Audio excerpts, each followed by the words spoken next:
খেতে বসে গেছে আজকে। তো তোমরা সবাই জানো আজকে যে একাদশী, তা আমি ওর জন্য খাবার বাড়ছি।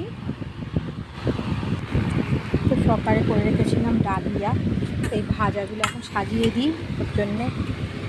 আমার ছেলে এসে বসে গেছে। ওটা হলো পটল ভাজা, আর এই যে বেগুনি করেছি,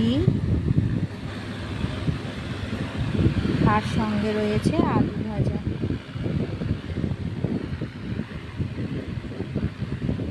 আজকে এই দেখতেই পাচ্ছ আমার ছেলে খিদা পেয়ে গেছে আমার ছেলেটার, জানো তো।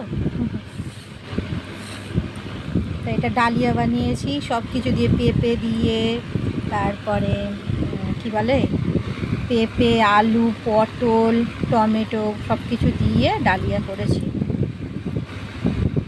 আজকে অনেকটা বেলা হয়ে গেছে, সকালবেলা ওর বাবাকে করে দিয়েছিলাম, একেবারেই করে নিয়েছি।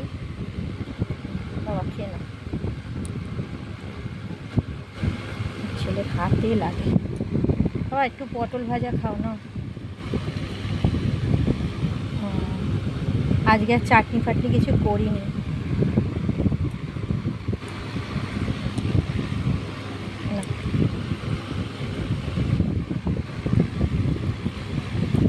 আর একটু খেয়ে না বেটা।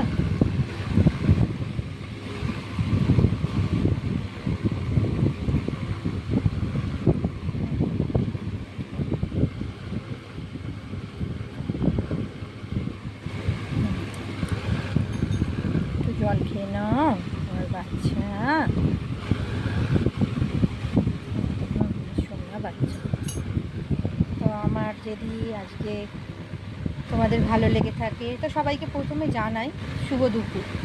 ভালো থেকো, সুস্থ থেকো। আজকে নীল ষষ্ঠী, সবাই বাবার মাথায় জল ঢেলো আর সুস্থভাবে বাড়ি ফিরো।